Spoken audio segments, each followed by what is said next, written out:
Music plays.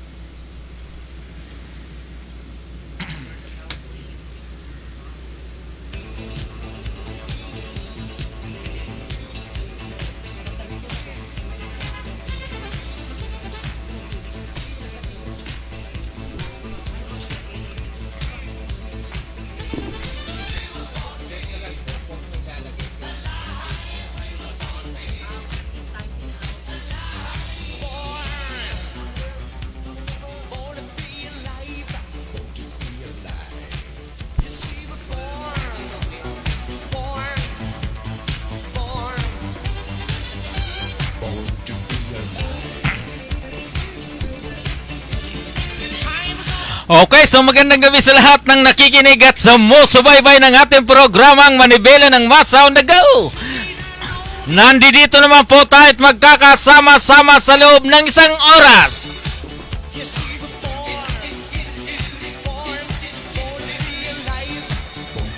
Para sa opinyon, talakayan, inaing ng bayan, tumawag lamang sa 0956-512-2086. Siyempre, dito lamang po yan sa Impilo ng Paranaque Net Radio Worldwide.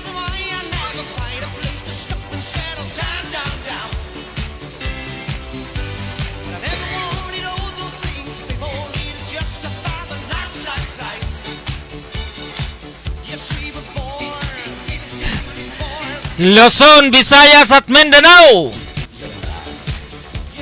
Ito po ang inyong lingkod, Gaspar Latam na nagsasabing sa umagas tanghali maging sa gabi tayo magkakasama-sama dito sa ating programang Manibela ng Masa on the Go.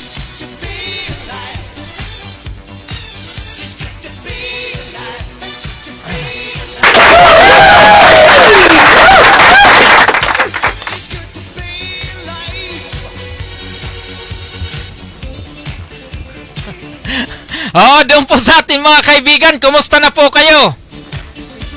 Almost 1 week na ang inyong pong lingkod ay tila hindi nagparamdam. Opo, kasi ang inyong lingkod po ay napunta doon po sa San Mateo, Rizal.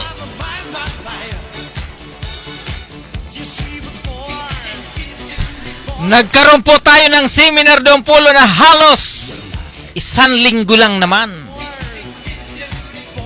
At siyempre tayo po ay nagpapasalamat sa USAID, Renewal Health. Opo, dahil sila po ang nagtiyaga sa amin para magkaroon po kami ng seminar po doon. Opo, ito po ay may kinalaman sa usapin ng CBDR. At ganoon din po doon sa usapin ng yung pong sa usapin ng training of trainer. So medyo mabigat po doon, ano? Pero maganda po yung training.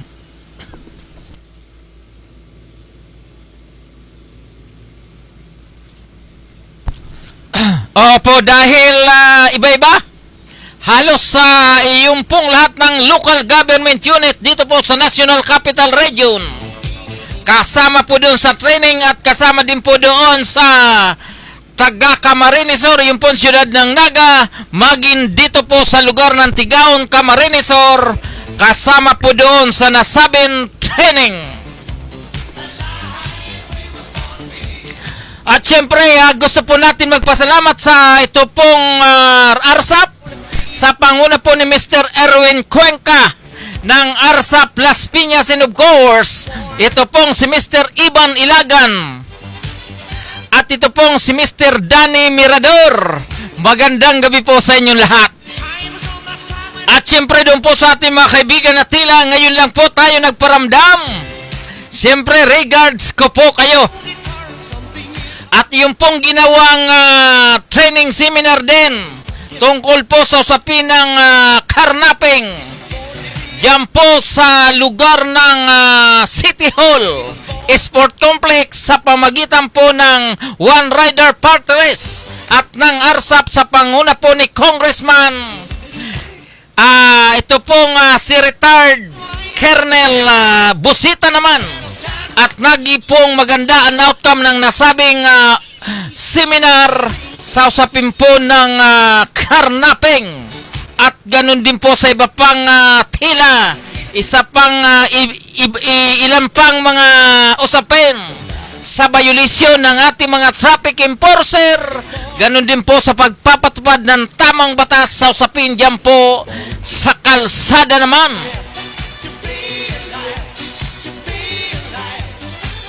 Opo, doon po sa atin mga kaibigan, lalong-lalo na po dyan sa lugar ng Bulacan, dyan po sa lugar ng Pampanga, at ganun din po ang ating kasama po dyan sa lalawigan ng Pangasinan.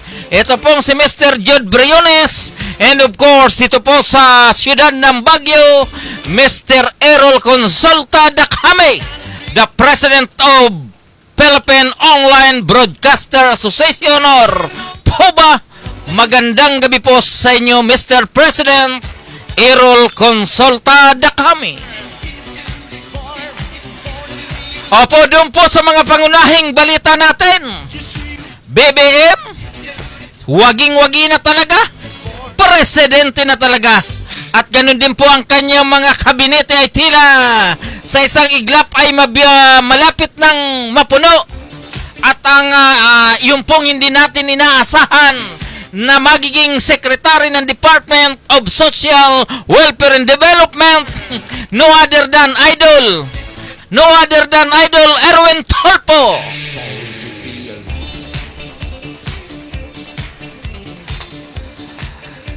Dadako na po tayo sa ulo ng ating mga balita. Port Santiago National Museum pinagpipilian din. Quirino Grandstand target venue ng BBM inauguration. At ganun din po yung sinasabi na Pinas in good hands sa economic team ni BBM. Digong, ano pa nga bang gagawin nito? Nag-impake na pabalik ng Davao. Opo, kasi ito pong si Pangulong Duterte, hindi po ako nagkamali, more or less 76 years old na ba to? Oo, so nanatili naman siya sa Malacanang within almost 6 years.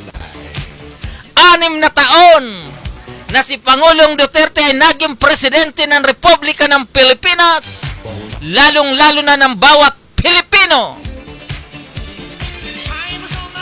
Ang tanong na nga lang po sa loob ng kanyang panunungkulan,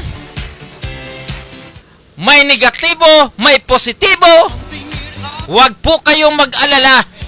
6 na taon lang naman yan na naging presidente. Kung may pagkukulang, siyempre, nandiyan po ang kanyang kapalit, na ito pong si Ferdinand Bongbong Marcos, na naniwala po ang inyong lingkod sa unang arangkada pa lang, waging-wagi na ang bawat Pilipino, dahil ang sabi po nitong si BBM, siya po ay magiging presidente sa ilalim po ng tinatawag na unity.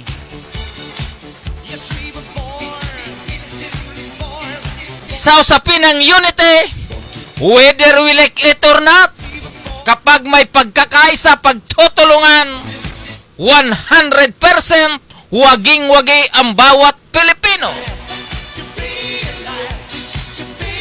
Kaya po sa paglisan ni Pangulong Duterte, tayo po ay magpasalamat sa kanya dahil si Pangulong Duterte in Mercedes naging maganda, naging matinong presidente ng ating bansa.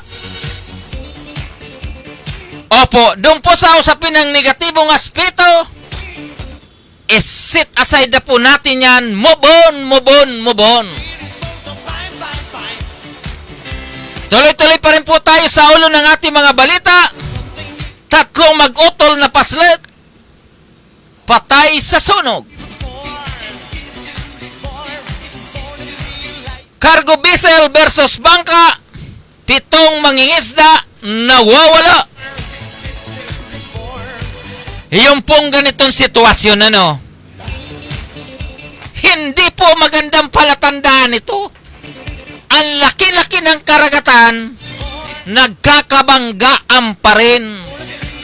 So kung ako lang po ang tatanong ninyo, whether we like it or not, araw nangyari ang banggaan sa gitna ng karagatan? Sa inyong palagay, kasalanan ba ito ng China? Di ba? Ito po ay malaking kasalanan. Kung sino po ang mga dapat managot dito, kung sino po ang kapitan ng barko, o kung sino pong namamahala ng mga bangka na to, ito pong cargo vessel na to, ay dapat managot sa kanilang pagkakamali o pagkukulang.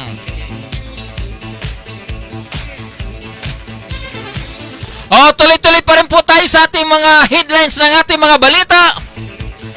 Ito pong tinatawag na susi deadline sa darating na Hulyo 8, taong kasalukuyan, no extension.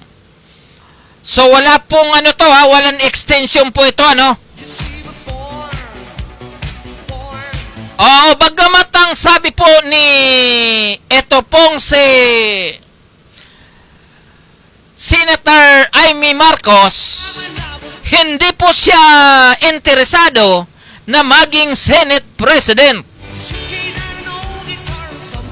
Pero po ang problema, tila nagkakaroon na, tila may susulong, may talaga naman pagdating sa Senate President na yan ito naman si Senator Amy, batid natin na dapat.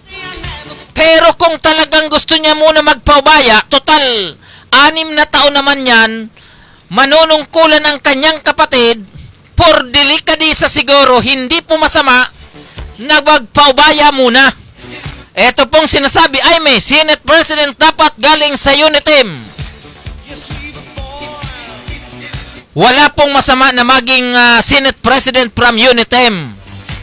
Pero ito pong si Senator Amy Marcos, ang maganda pong palatandaan dahil tila hindi masyado nagmamadali para maging Senate President. Ang sabi po ni Odel Dollar Cruz, Dollar Cruz, maganda ang apeli, nito, Odel Dollar Cruz, magandang gabi po, Sir Gaspar Latam, at maraming salamat din sa mga guests sa inyo pong programa na Usapang Kalye in behalf of Mr. Rico Areglo.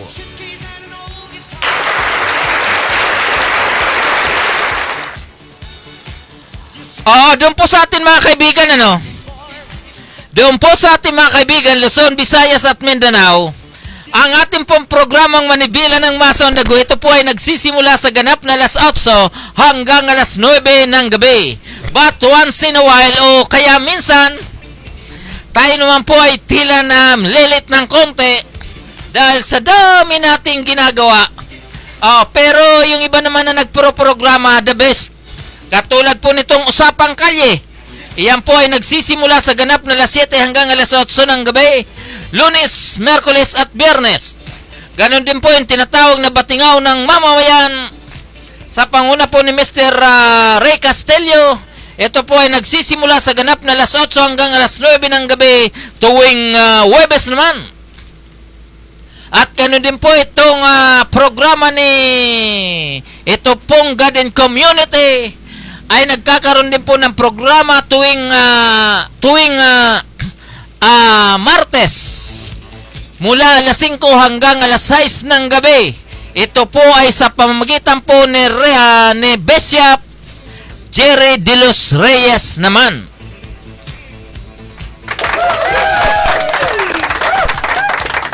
So ngayon po ay Lunes. May 30, 2022. Tila sabi nga po nila one day before the day of June. So pag sinabing June, kalahati na po yan ng taon. Nasa kalahatian, nasa kalagitnaan na naman po tayo ng taon. At yung pong June 1 na yan, ay palatandaan po yan na ang mga nanalong kandidato nung nakaraan, noong May 9, palatandaan na po yan na nagbibilang na po sila sa kanilang pag-upo dahil July 1 Sila po ay upo na bilang mga punong ehekutibo. At saka yung mga senador at presidente ng ating bansa, July 1, automatikong sila po ay magsisimula na sa kanilang tungkulin, sa kanilang mga pangako, sa kanilang pagmamahal sa bayan. Siguradong inaasahan po ng bawat Pilipino na ang mga nanalong ito ay siguradong mag-siservisyon tapat para sa ikakaunlad ng bansang Pilipinas. So doon po sa ating mga kaibigan, dito po sa Metro Manila, diyan po sa Bicol Region, diyan po sa Cavite, lalong-lalo na po ang ating mga kaibigan na sa kasalukuyan sila po ay nakaantabay sa ating programa. Magandang gabi po sa inyong lahat. At doon po sa mga nasa online, huwag na huwag po kayo mag-aalala at pagkatapos lang po ng mga detalye ng ating mga balita, ang amin pong pagbati sa inyo raratsada na. Miss Aba Pascua ng Paranaque Net Radio Newsroom. Aba Pascua, pasok! Di ba? So doon po sa ating mga kaibigan. Ayan na.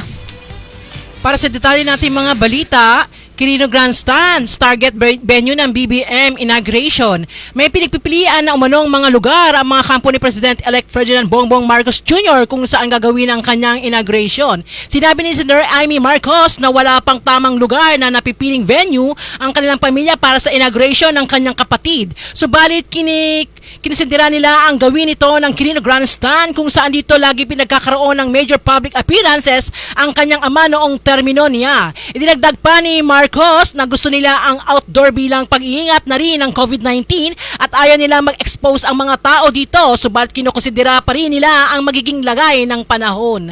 Kaya nagdadalawang isip din umano ang kanyang kapatid na si Amy Marcos na in charge sa paghahanda ng inauguration sa Luneta Grandstand dahil panahon na ng tag-ulan. Sa kabila nito, gusto na rin umano nilang idinaos ang inauguration sa Luneta Grandstand, kaya plano nilang makipag-usap tungkol dito kay Manila City Mayor Esco Moreno, kabilang din naman sa venues ang pinagpipilian ng pamilya Marcos para sa inauguration sa Hunyo 30 ay ang Fort Santiago at National Museum na ginagamit na lumang gusali ng Senado.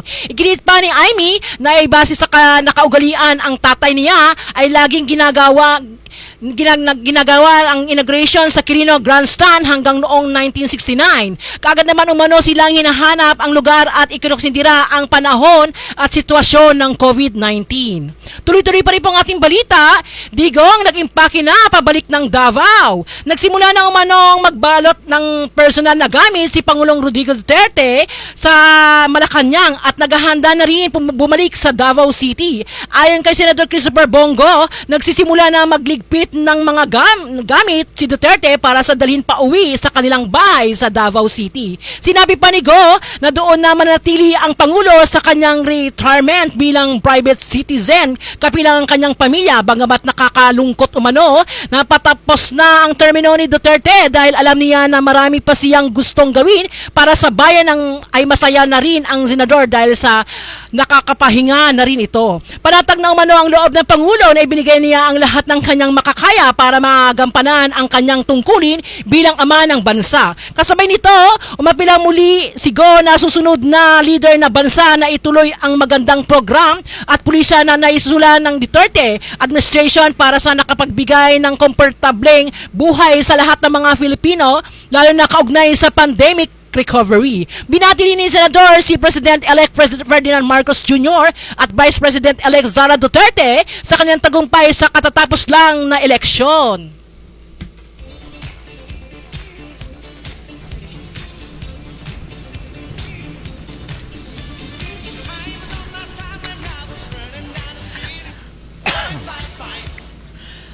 Tila ito pong pamilya Marcos, tila ito pong Luneta o ito pong Rizal Park ay tila yung po talaga ang napupusuan na ganapin ang inauguration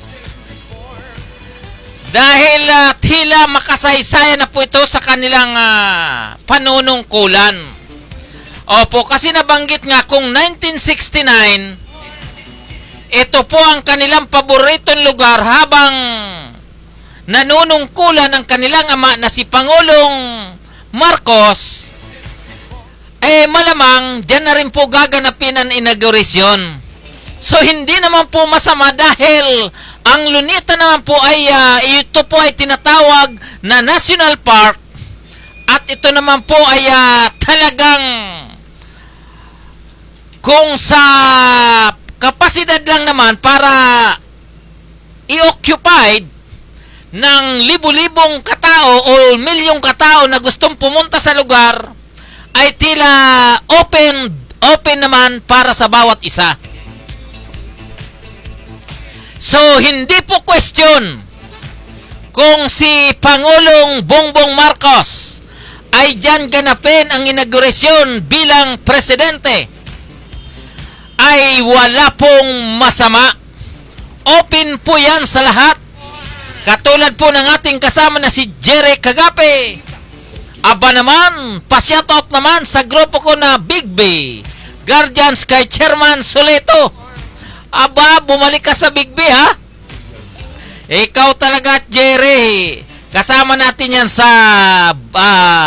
Paranaque Net Radio Worldwide. Regards ko kay Chief Jerry Kagape. Opo, so doon po naman sa usapin ng kay Amy Marcos. Sabi nga po, yung pong panunungkulan ni BBM bilang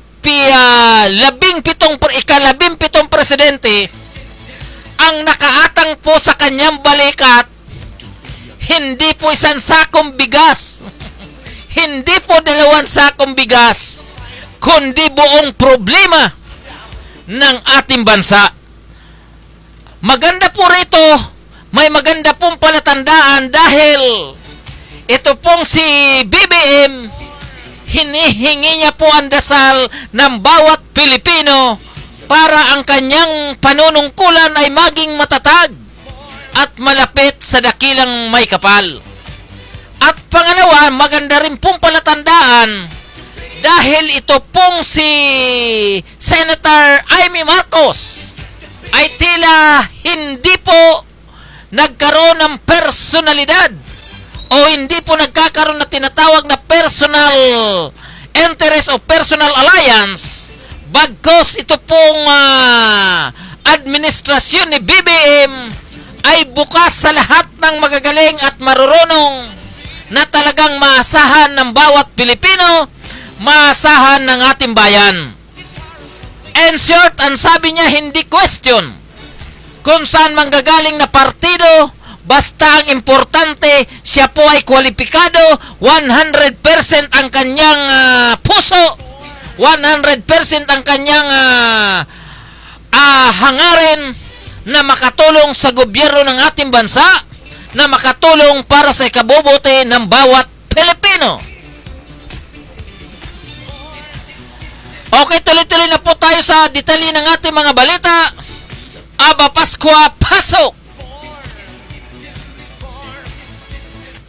Robredo, balik Pinas na. Nakabalik na sa Pilipinas si Vice President Leni Robredo matapos na dumalo sa graduation ceremony ng kanyang bunsong anak sa Estados Unidos kamakailan. Dakong alas 10:30 ng gabi ng Sabado nang dumating sa Ninoy Aquino International Airport na Terminal 1 ang Vice Presidente kasama ang kanyang mga anak. Inalok umano ng mga airport authorities ng courtesy assistance si Robredo, ngunit tumanggi ito at sa halip na sumailalim sa usual arrival process kasama ang iba pang pasahero. Matatandaang matapos ang halalan ay nagtungo si Robredo kasama ang 3 anak sa US noong Mayo 14 upang dumalo ang graduation ng bunsong anak na si Jillian na nagtapos sa New York University na may double major sa economics at mathematics. Si Robredo ay matatandaang tumakbo ng pagkapangulo noong katatapos na Mayo 9, polls, ngunit natalo kay President-elect Ferdinand Bongbong Marcos Jr. Nakatakda ng magtapos ang termino ni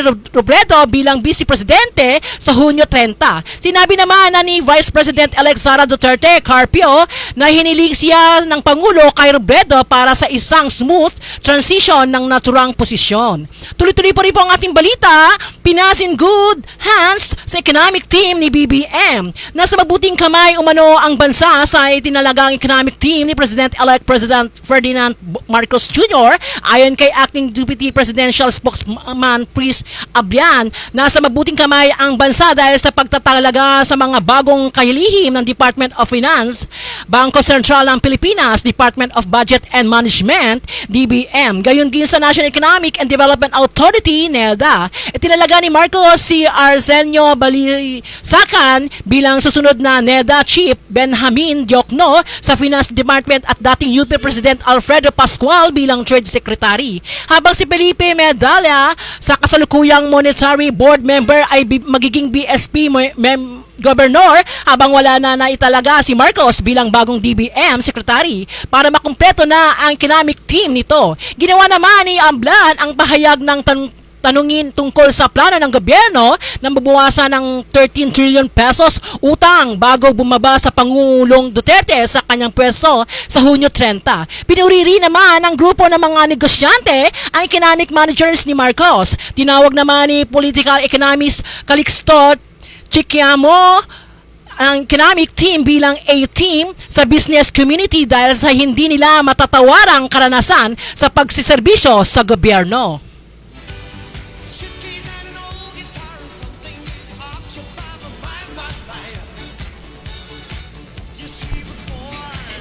Ayan ha, ito pong si Vice President Leni Robredo nakauwi na po dito sa ating bansa nang siya po ay lumanding dito po sa Pilipinas, dito po sa airport.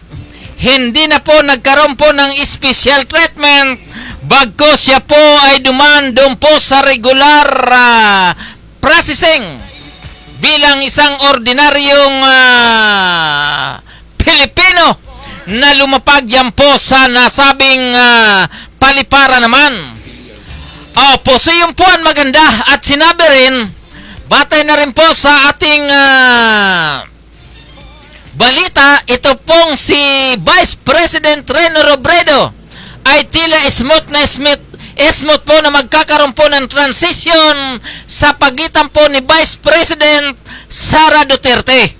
Opo, so yun po ay magagandang palatandaan na sila po ay tila nagkaroon na po na magandang pag-uusap para po yung paglilipat ng kanilang katungkulan o kanilang kapangyarihan bilang presidente ng ating bansa ay magiging maganda. At sa kasalukuyan nga po, ito pong si Vice President Sara Duterte ay tila siya na po ang opo na bagong head ng Department of Education.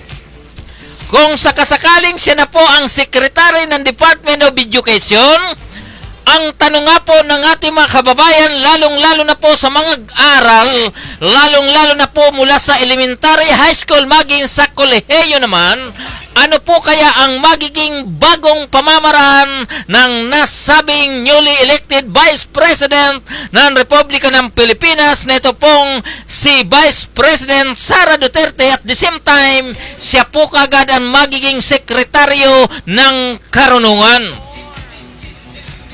So, bago po siya nahalal, siya po ay nangangampanya na sinasabi nga po na whether we like it or not, o kaya dapat natin tanggapin ang katotohanan na tila ibabalik na po yung tinatawag na Received Training Officer, ROTC.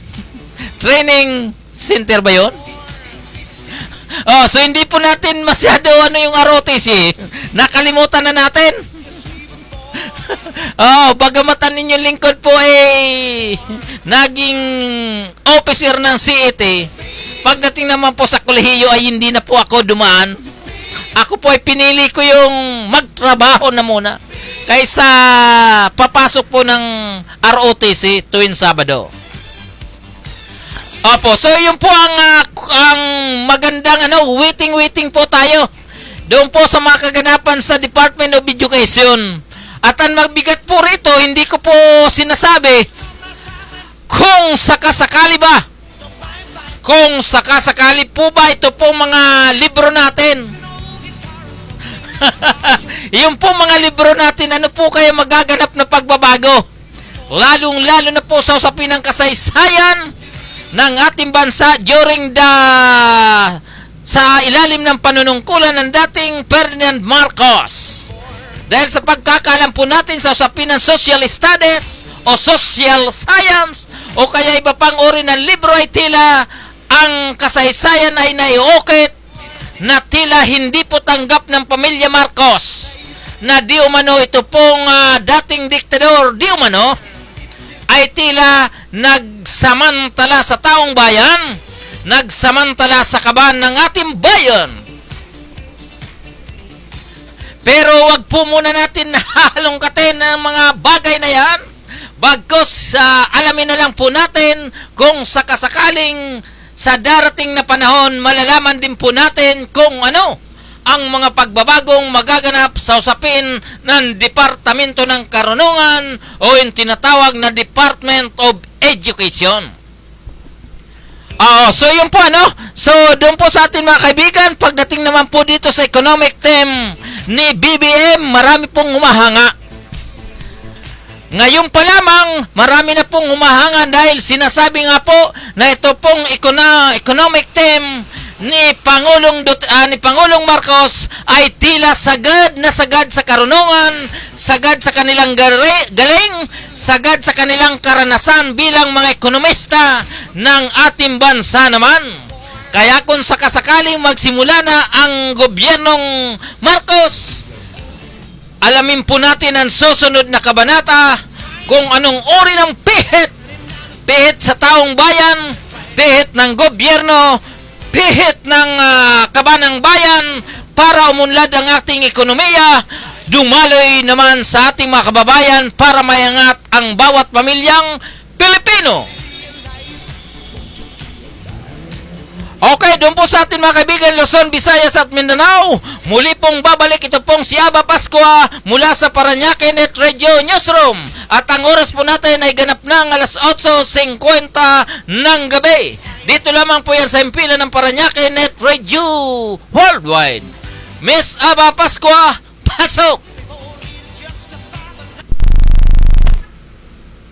Senate President dapat galing sa unity team ayon kay Amy, dapat namang gagaling ang senatorial slate ng unity team ang susunod na Senate President. Ito ay paniniwala ni Senador Amy Marcos dahil na rin sa rami ng problema ng bansa kaya dapat ay mabilis at malakas ang dating ng mga batas sa kinakailangan. Nilinaw naman ni Marcos na hindi niya target ang Senate Presidency o anumang mataas na posisyon sa 19th Congress.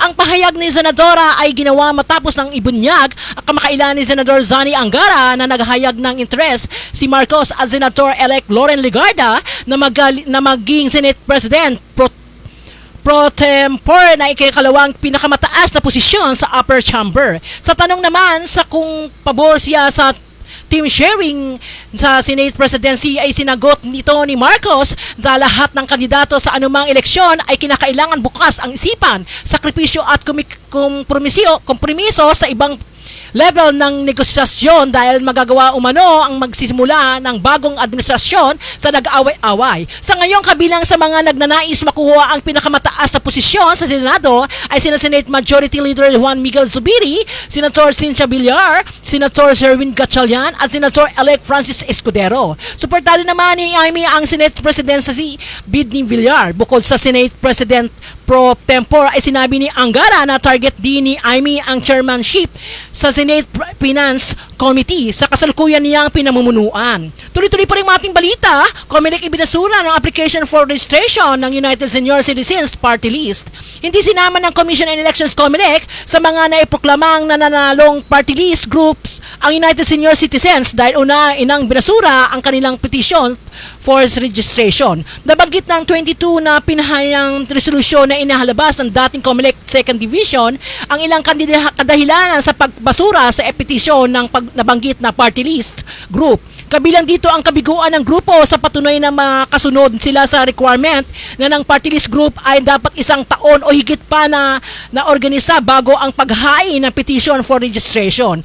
Base sa sinumpaang salaysay sa isa sa mga member ng Board of Trustees ng United Senior Citizens noong lamang 2020 at hindi 2018 sinimulang originansa ang kanilang grupo. Ibinunyag din dito ang pineke ng kanyang pirma na solusyon ng grupo. Napatunayan din ang base sa dokumento mula sa Department of Social Welfare and Development, DSWD, Project Management Bureau and Federation of Senior Citizen Association of the Philippines, FSCAP, ay tumatanggap ng pondo kada taon na tumiwala sa nakasaad na Resolution number 9366 na ang isang party list group ay hindi tumatanggap ng pondo sa pamahalaan. Inamit ng United Senior Citizens na isa sa kanilang mga miyembrong grupo ng FSCAP. Nakasaad sa resolusyon ng kaya rin na basura ang petisyon ay nabigo ang United Senior Citizens na kontrahin ang mga nabanggit na ebidensya at testimonya. Inaikayat ng kaso ng naturang party list sa Supreme Court kung nababaliktarin ang kanilang desisyon. Sinabi ng COMELEC na napipilitan silang iproklama ang United Senior Citizens Party List, ngunit kung pagtitibayan ang kanilang desisyon ay kailangan na umulit ang komputasyon upang makapagdeklara ng ibang nanalo na grupo. Ayan mukhang Senior citizen ba yan? Where's the sound please? Music. Mr. Chairman? Walang music. Doon po sa atin mga kaibigan, nabanggit po kanina, dyan po sa ulat na ito pong si Amy Marcos, ay tila binabalansi po ang takbo ng ating ang magiging takbo diyan po sa Senado naman. Kasi po ang Senado, yan po ang pangalawang mataas na branch of government. Yung po tinatawag na executive, legislative, and judiciary, Opo, ang executive po, yan po, Office of the President. Ito pong legislative, yan po ay Senado. Down to local po yan, At ganun din po yung tinatawag na executive, legislative, judiciary. Ito po naman ay nasa ilalim po ng Supreme Court.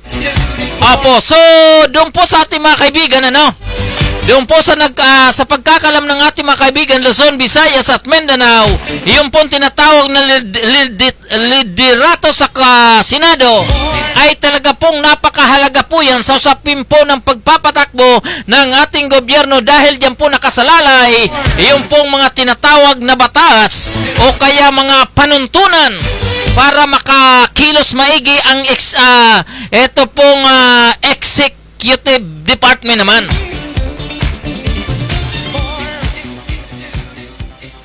Opo, kasi kung ang ating Senado puro kontra sa kagustuhan ng ehekutibo, yung po tinatawag na executive branch of government, lalong-lalo na po ang Malacanang ay tila po magkakaroon ng problema at hindi po kagad-agad may patutupad kung ano po ang gusto ng ating presidente. Opo, kung talagang dapat na talagang kailangan ang majority dyan po sa Senado na makuha po ng unity para po sa ikabubuti ng ating bansa, dapat sigurong pagbigyan po muna natin ito. Dahil ako naman po ay naniniwala na kapag sa umpisa pa lang puro reklamo, puro kontra, mababalahura o kaya magiging atrasado na naman ang takbo ng ating paglago ng ating ekonomiya. Opo, kaya kung gusto ni Unitem, ni Amy Marcos na galing sa Unitem ang Senate President at saka po itong tinatawag na pro temporer. So tuloy nyo na yan. Diyan po sa Senado. Opo, kasi kailangan na po natin makagalaw ang ating presidente. Para yung pong sinasabi nila na pag-angat ng ating ekonomiya at pagdami ng trabaho o negosyo sa ating bansa sana maramdaman po agad natin as soon as possible. Opo, hindi po pwede yung taon-taon hindi pa natin nararamdaman. Dapat after 3 months or 6 months, dapat maramdaman na po natin yan. Opo, di ba Mr. Paul Del?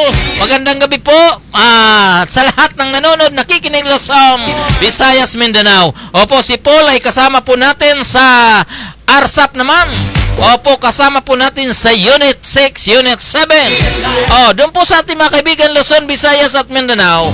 Opo, doon po sa usapin ng ating gobyerno sa kasalukuyan, dapat tayo po ay magkaisa na muna. Opo, katulad po nung bagamat may sa kasalukuyan may petisyon pa yan, tila kung sakaling hindi po natin inaasahan, ay tila wala na pong magiging saysayan. Opo, kasi ito pong si BBM naman ay kasalukuyan, kinikilala na ng bawat Pilipino. Bagamat may hindi, pero yung tinatawag na majority, lalong-lalo na po ito mga diplomatics naman, ito po mga diplomat, dito po sa ating bansa ay kinikilala na ang ating bagong halal na ito pong si BBM. Okay, so muli pong babalik, ito pong si Aba Pascua. Aba Pascua, pasok!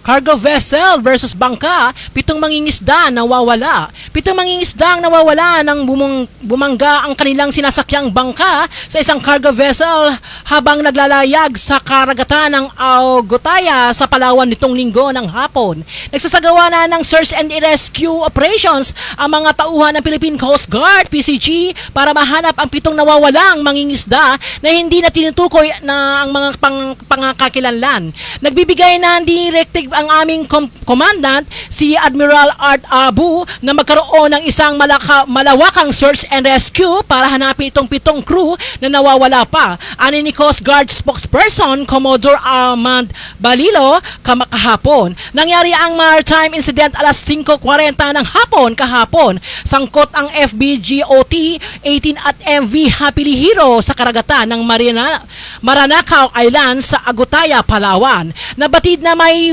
20 sakay ang naturang bangka nang namaganap ang insidente at 13 naman ang kanila nailigtas sa kanilang sina Don De Petero, 38 years old, Redico Mata, 31, Randy Mata, 36, Rene Espinosa, 38 years old, Mario Quezon, 24, Samuel Ducay, 40, Rendel Peña, 42, Martin E. Flores Jr., 58 years old, Jupiter Ibanez, 38, Anding Pasikaran, 43, Jonel Mata, 30, Jomar Pahid, 32 years old, at RJ Barzaga, 26 years old. Matapos maihaon sa dagat ang 13 na na-rescue, ay sinalakay sa MV Happily Hero papunta sa Lipata, Kulasi, Antique. Nagpapatuloy pa ang search and rescue operations ng RRV 4406 BRP Suluan kasama ang rescue team mula sa Coast Guard Sun Station, Cuyo at Substation Agutay sa Iloilo.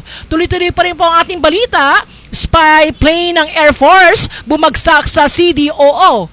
Isang spy plane ng Philippine Air Force, PAF, ang bumagsak na habang nasa himpapawid ng Cagayan de Oro, CDO ang kamakalawa ng hapon. Ayon kay Philippine Air Force spokesperson Colonel Manard Mariano, nagsasagawa na sila ng investigasyon upang matukoy ang dahilan ng pagbagsak ng Hermes 900 drone. Batay sa ulat ng Philippine Air Force, bandang alas 9:30 ng umaga, kamakalawa ng take off ang Hermes 900 drone sa Lumbia Airport para magsagawa ng functional check flight. Matapos ay isinagawang check flight, bigla na lamang bumagsak mula sa taas na 10,000 talampakan ang drone sa isang taniman. At around 11:46 a.m., communications with the UAV was cut. All emergency procedures were performed and field service representatives were called for troubleshooting, pahayag ng Philippine Air Force. Walang sibilyan ang inuulat na nasugatan, bumagamat may mga ari-arian umano ang napinsala. Nabatid na gawa ang Hermes 900 drone ng isang Israeli company.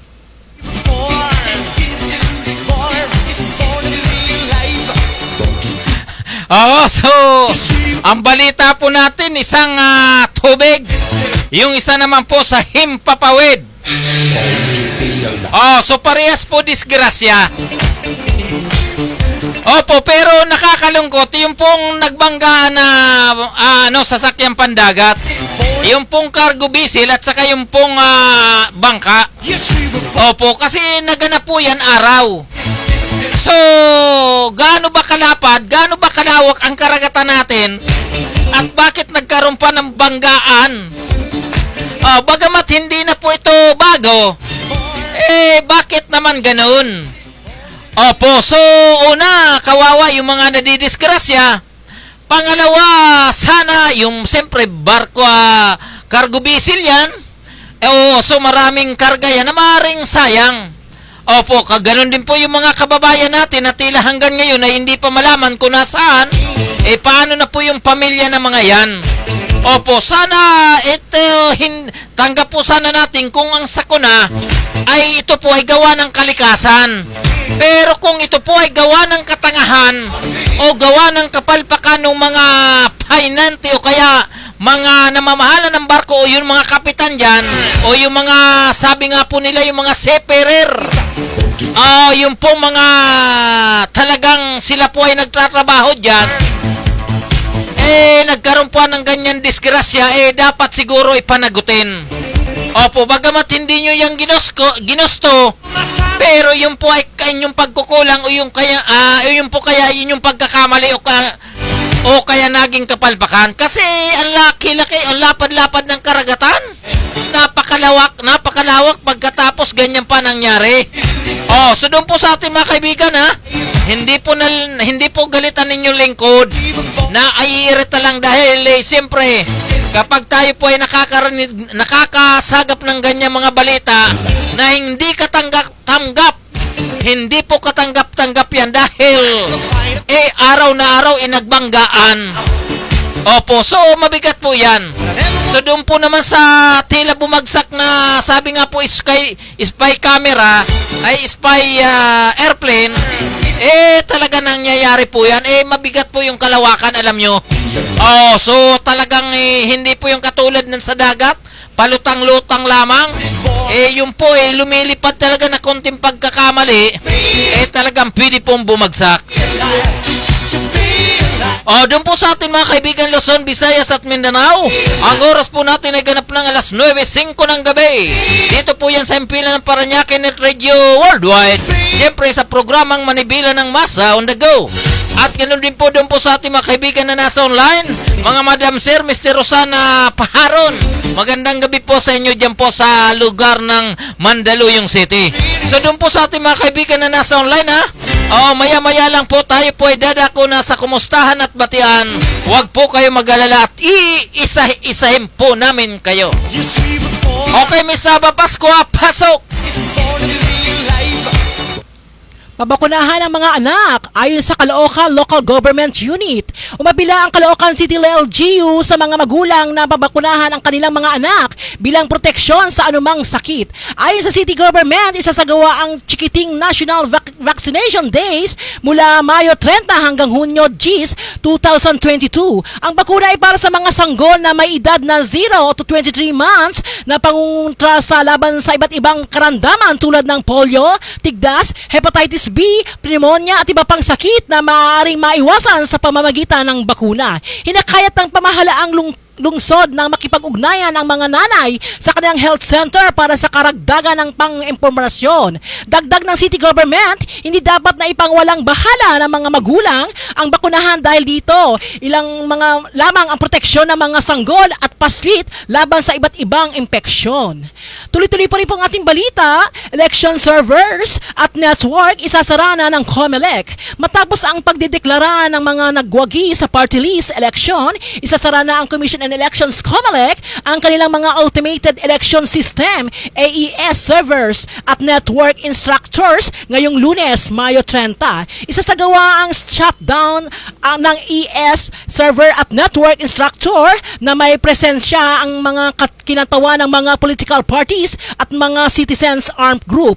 Kabilang ng mga isasara ang Central Data Center, PLDT Metro Taguig, Central Data Center, PLDT Metro Paranaque at backup data Data Center, Data 1 Quezon City. Una nang ipagmalaki ang COMELEC kasama ng Philippine National Police at Armed Forces of the Philippines na naging matagumpay, malinis at generally peaceful ang pagdaraos ng halala noong Mayo 9. Ito ay sa kabila ng mga krisistimo buhat sa mga international observers at nagsabing magkukulang ito sa free and fair election standards. Ito ay makaraan ng maraming mga vote counting machines, BCMs at mga elections SD cards at masira sa karagsagan ng halalan. Inamin naman ito ng COMELEC, ngunit agad naman umanong naaksyonan ang mga insidenteng ito. Sinabi rin nila ng tanging issue na lamang ang vote buying ang hindi pa nare-resolba. Mula rito sa Parañaque Net Radio Newsroom, Aba Pascua nag-uulat para sa programa na Manabela ng Masa on the Go!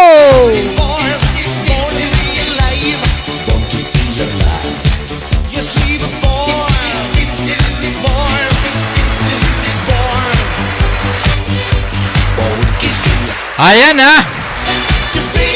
Diyan po nagtatapos ang ulat ni Aba Pascua mula po sa Parañaque Net Radio Newsroom.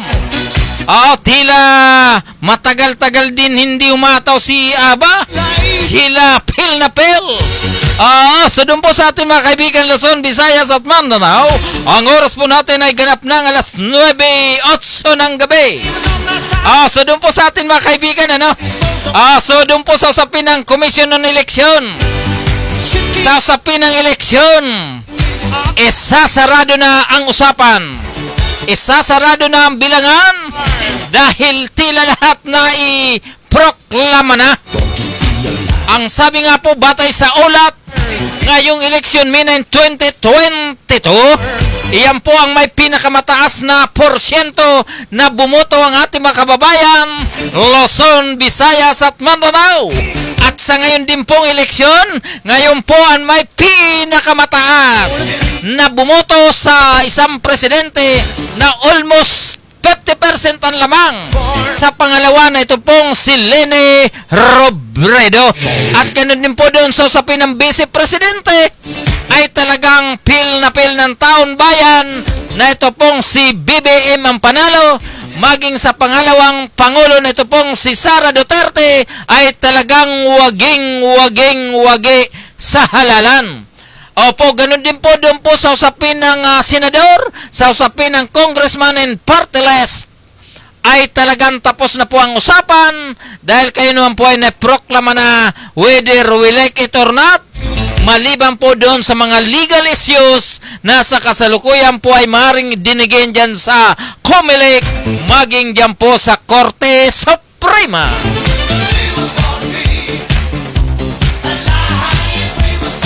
Doon po sa atin mga kaibigan, ito pong mga nasa online, Ito pong nasa online na si Mr. Paul Del. Magandang gabi po kay Kapitana Chona Navarro. Diyan po sa Barangay Don Bosco. So kanina si Kapitana ay nagkita kami doon sa City Hall. Mr. Chairman, pakiayos mo na yung mga nasa online at atin pong ikukumustahin na. Ito pong si Jarma Alisor. Abata, watching from Bulacan. Magandang gabi po sa inyong mga taga Bulacan. Lalong-lalo na po yung mga taga Batanga, taga Balagtas, Bulacan. So regards po natin, ito pong si Jami Alesor. Magandang gabi po sa iyo. At ganoon din po itong si Chenet Pascualatam. Magandang gabi po sa iyo, madam. Doon po sa atin mga kaibigan, Mr. Chairman, pakiayos na titingnan po natin yung mga kasalukuyang nasa online upang sila po ay ating babatiin ngayong gabi. At ganoon din po itong si Chef. Ito pong si Mr. Rex Carcido Bendoy. Magandang gabi po sa iyo, Chef. So, waging-wagi po yung naging seminar ng ARSAP Monteparlas dito po sa atin sa lungsod ng Parañaque. Congratulations po sa ating butihing Congressman, retired Colonel Busita naman sa kanyang orientation seminar sa ating mga kasama yan po sa ARSAP. Doon po sa ating mga kaibigan, regards po natin, ito pong si Mr. Danny Mirador, Ivan Ilagan, Erwin Cuenca, Chip Nario Mara, at ganun din po itong si Sherwin Yasay Ganasias, Moises Sikad, Odil de la Cruz. Doon po sa ating mga kaibigan na hindi po natin nabati kanina ha. Magandang gabi po sa inyo. Ito pong si Aguila ng Parañaque San Valley Riders Club. Aba, mabigat po itong si Aguila. At yan din po itong si Miss Jane Wonder Villaren. Siya po ay kasama sa ating Unit 6 Media Patrol. And of course, ito pong si Miss Marvic Bermida ng Santo Niño Elementary School. Regards po natin ang Santo Niño, Barangay Santo Niño sa pangunan ni Barangay Captain Chanico. At ganoon din po, siyempre, regards po natin itong si Arsap Bullet Lumagos. Los Magos, magandang gabi po sa inyo. At ganoon din po itong si Chef Jerry Kagape. So doon po sa atin mga kaibigan, ganoon din po itong si Miss Adelaida de la Cruz. Yan po sa lugar ng San Jose del Monte, Bulacan. So maganda, no? Doon po sa atin mga kaibigan. So, the focus po natin ngayon, siyempre, ang mga kaganapan po na maaaring magbago sa mga darating na araw dahil po sa magandang team, magandang pong pananaw.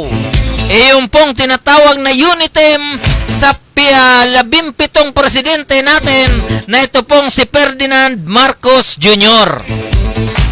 So doon po sa ating mga kababayan, siyempre, lalong-lalo na po sa usapin ng barangay level o tinatawag na community, ay tila yung po mga pagbabago na yan ay tila unti-unti po nating mararamdaman.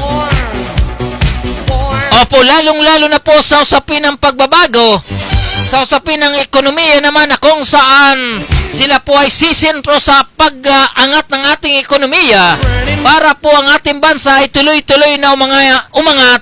Ganon din po ang bawat Pilipino, bawat pamilya. Opo, si Mr. Rex Carcido Bindoy, sir, magandang gabi po sa iyo. At syempre, regards po natin lahat po ng pamunuan ng ARSAP, lalong-lalo na po ito Muntinlupa, Las Piñas, Parañaque.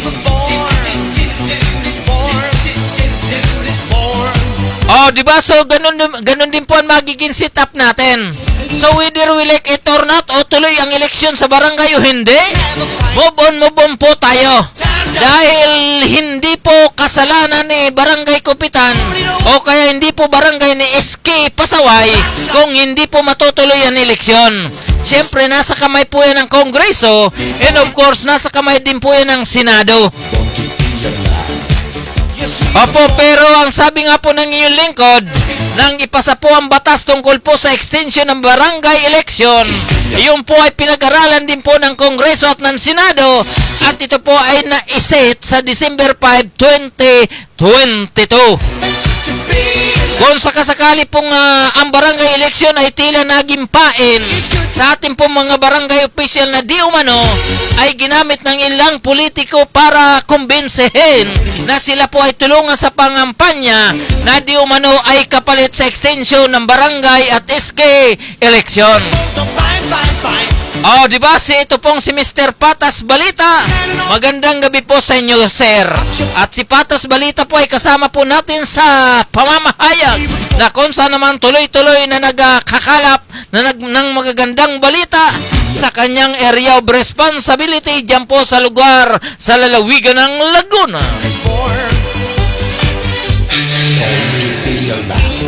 Opo, ang oras po natin ay ganap ng alas 9:16 ng gabi. Dito lamang po yan sa Impila ng Parañaque Net Radio Worldwide. Siyempre sa ating programang Manibela ng Masa on the go. Yes, we were born. Opo, so kanina naman po, no? Opo, dyan po sa lugar ng sa lungsod ng Parañaque ay nagkaroon po ng weekly flag raising ceremony. Tuwing Lunes po yan, siyempre pinapangunahan po yan ng punong lungsod na si Mayor Edwin Olivares. And of course naman ito pong ating congressman na si Eric Olivares na siya po ang papalit sa kanyang kapatid na si Mayor Edwin Olivares para sa termino ng 3 taon sa 2022 hanggang 2025 sa bilang punong lungsod ng Parañaque. Ganon din po si Mayor Edwin Olivares ay siya naman po ang magiging congressman ng Distrito 1 ng Lungsod na kung saan sila po ay talagang pil na pil. Tuloy-tuloy po ang serbisyo sa lungsod ng Parañaque mula po sa pamalan lungsod hanggang po sa barangay level na kung saan pagdating po sa usapin ng proyekto, sa usapin ng performance, almost 100% na nagampanan ang kanilang tungkulin bilang punong lungsod at ganoon din po bilang congressman ng unang distrito na ito pong si Congressman Eric Olivares at Mayor Edwin Olivares.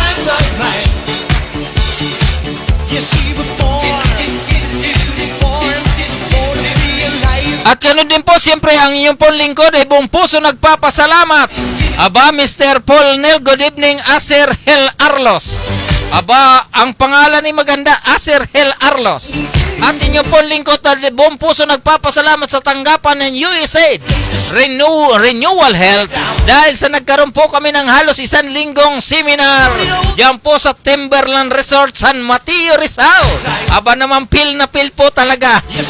Yung pong tinatawag na local government unit o LGU dito po sa Metro Manila ay kasama po sa nasabing seminar, and of course ang inyong lingkod bilang representante ng Parañaque Anti-Drug Abuse Council Office of the City of Parañaque.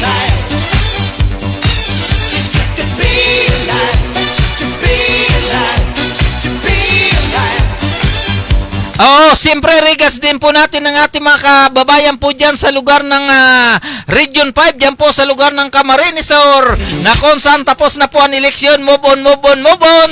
At siyempre regas po natin ang ito pong halal na gobernador ng lalawigan ng Camarines Sur na ito pong si Louis Jeff Villapuerte. And of course, ito pong magiging congressman ng Distrito 5. Diyan po sa Iriga area na ito pong si kasalukuyang gobernador na si Megs Villapuerte. At syempre, regards po natin ang ating mga kababayan sa partido area. Diyan po sa lugar ng Tigaon, Camarines Sur, sa panguna po ni Manay Cheque Puentevilla, and of course, ito pong si Congressman Arne Puentevilla. Ang sabi po ni Patas Balita ni Jimmy Takyo sa lalawigan ng Bulacan, live nationwide. Mukhang naligaw tayo. Kanina sa lalawigan ng Laguna, ngayon sa lalawigan ng Bulacan, ito pong si Patas Balita. Magandang gabi po sa inyo, sir. Diyan po sa lugar ng Bulacan. Siyempre, ito pong kasalukuyang gobernador na ito pong si Daniel Fernando naman ay tila waging-wagi laban sa kanyang karibal naman na dating gobernador ng lalawigan. Doon po sa ating mga kaibigan, ang inyo pong lingkod ay totally move on. Wala na pong usapin ng politika, bagkos doon na po tayo popokus sa usapin ng serbisyo sa ilalim po ng kanilang panunungkulan naman. Wala na po munang party-party. Wala na po munang party-partido. Wala na po munang party-partisan. Wala na po. Tapos na ng eleksyon. Serbisyo na. Trabaho. Iyon po ang sabi ni Senator Jinggoy Estrada. Trabaho. Wala nang kung ano-ano. Trabaho ang ibibigay sa bawat Pilipino. Bagamat sa kasalukuyan ay nagkaroon na po ng mga bagong kabinete ang ating administrasyon na ito pong si BBM, pero ang hinihintay po natin kung sino po ang ipapalit sa Department of Health. Dahil tila sa kasalukuyan ay wala pa po tayong naririnig kung papalitan nga po ba itong si Secretary Doki kung sino po ang papalit sa kanya. Bagamat tayo po ay nagpapasalamat dahil sa kasalukuyan ang magiging sekretary ng departamento tawag dito, yung Department of Social Welfare and Development. Ano ba sa Tagalog niyan? Department of Social Welfare and Development. So mahirap Tagalogin. So magre-research muna tayo. So, mayroon na. Wala pong iba kundi si Idol Erwin Tulfo. So, bigat ito, bigat.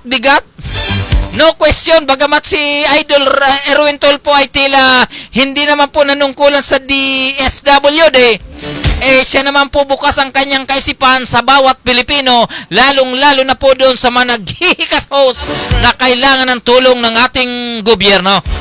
Si Mr. Ronalden Lade Ojil. Magandang gabi po, sir. Magandang gabi po sa iyo. Ba talaga naman napaka-effect ng iyong apelyido? Ronalden Laed Ojel. So, magandang gabi po sa inyo, Idol.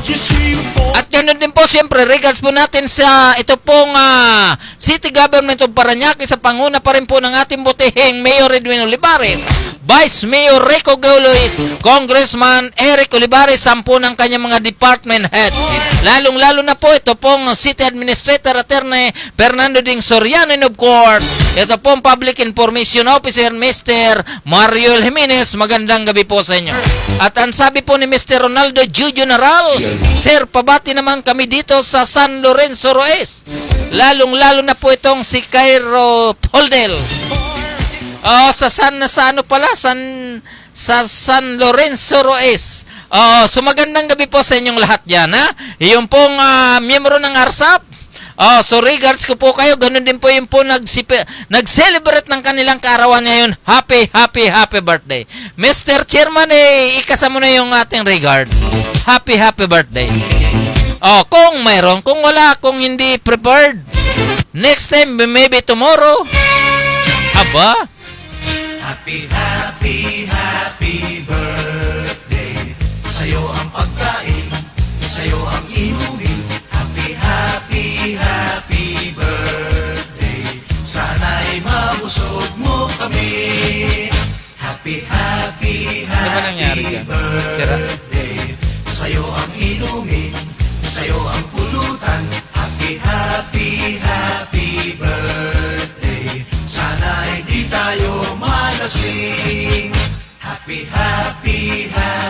birthday. Sa'yo ang tugtugan, sa'yo ang sayawan.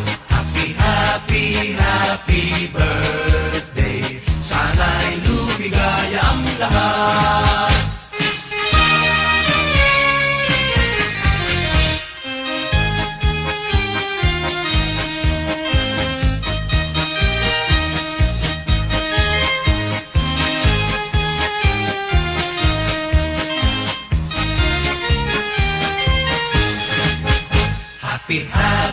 Happy birthday. Sa'yo ang pagkain, sa'yo ang inumin. Happy birthday. Sana'y mabusog mo kami. Happy birthday. Sa'yo ang inumin. Okay, doon po sa ating mga kaibigan, happy birthday, lalong-lalo na po itong si Miss Marieta Davide Bindoy. So magandang gabi po sa iyo, ha? At least nakahabol pa rin. Happy birthday. Sa'yo ang tugtugan, sa'yo ang sayawan. Happy birthday. Sana'y lumigaya ang lahat. Happy birthday. Sa'yo ang pagkain, sa'yo ang inumin. Happy birthday. Sana'y mabusog mo kami. Happy birthday. Sa'yo ang inumin, sa'yo ang pulutan. Happy birthday. Sana'y di tayo malasing. Happy birthday. Sa'yo ang tugtugan, sa'yo ang sayawan. Happy birthday. Sana'y lumigaya ang lahat.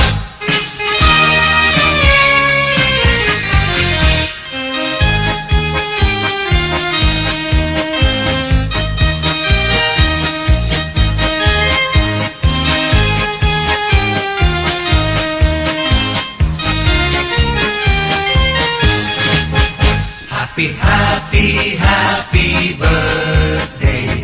Sa'yo ang pagkain, sa'yo ang inumin. Happy, happy, happy birthday. Sana'y mabusog mo kami. Okay. So, happy birthday. So, doon po sa mga nag-celebrate ng birthday, kahapon, ngayon at bukas, happy birthday.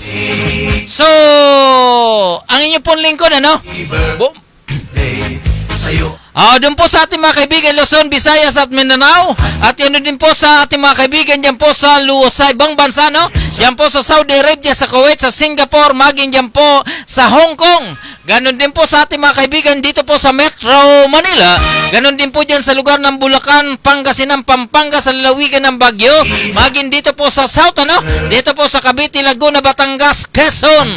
Lalong-lalo na po dyan sa lugar ng Region 5. Magandang gabi po sa inyong lahat. Ganon din po sa lugar ng Visayas Region, maging dyan po sa lugar ng Mindanao. Magandang gabi po sa inyo. Ang sabi po nga po ni Mac BCI, pa-shout out kay Sister Abaso. Shout out po kayong lahat. sana'y di tayo malasing. Okay, so doon po sa atin mga kaibigan ninyo, ito po ang inyong lingkod, Gaspar Latam, na nagsasabing sa umaga, sa tanghali, maging sa gabi, tayo magkakasama-sama dito po sa ating programang Manibila ng Masa on the Go, Luzon, Visayas at Mindanao. Ito po ang inyong lingkod, Gaspar Latam. Sana bukas tayo ay magkakasama-sama sa ganap na alas 8 hanggang alas 9 ng gabi. Maraming salamat po sa inyong lahat. God bless us all. Bye-bye. Bye-bye. Happy,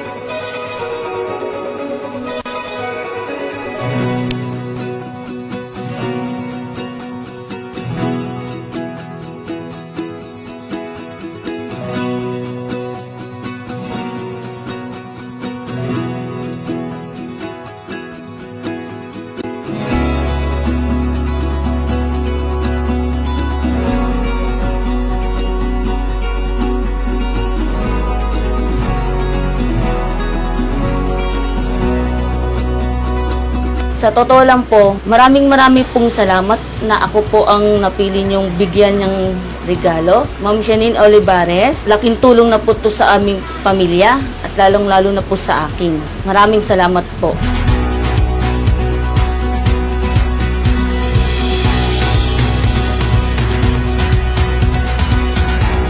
Maraming salamat po, Mayor Pablo Olivares, dahil sa pagbibigay po ng business na pangkabuhayan. At higit po sa lahat kay Ma'am Sha na palagi pong tumutulong din. Kagawad na talagang paborito kong kagawad. Number 1 na kagawad namin yan.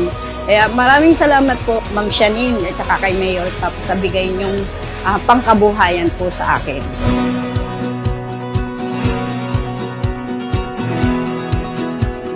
Wala po na nag-pandemic, walang masyadong kinikita. So paghuhugas lang po ng plato, tapos yung asawa ko po nagbobote lang siya. Pero panapat lang po. Maraming salamat po sa lahat at ako'y napili nyo na mabigyan ng pangkabuhayan na to kay Ma'am Shanine at kay Mayor Olivares. Thank you po sa inyo.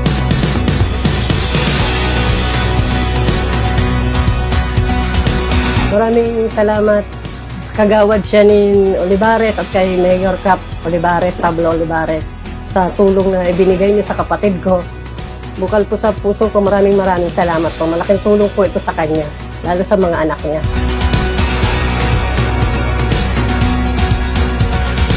Salamat po sa ibigay ninyo sa amin. Alagaan ko po ito. Salamat po. Malaking tulong po ito sa amin, ma'am. Kasi po, ang hirap-hirap po talaga magharap ng trabaho. Salamat po. Nagpapasalamat po kay Kagawad Janine Olivares at kay Kapitan Pablo Olivares sa mga tulong na binigay niyo po sa amin ngayon. Maraming salamat po. Sana yung naitulong niyo sa akin, asahan niyo na ikuhan ko po sa panama, papalago ko po yun sa bulungan. Maraming salamat po, Ma'am Shanine at Mayor Cap Olivares sa tulong po ninyong binigay sa akin. Salamat po na marami.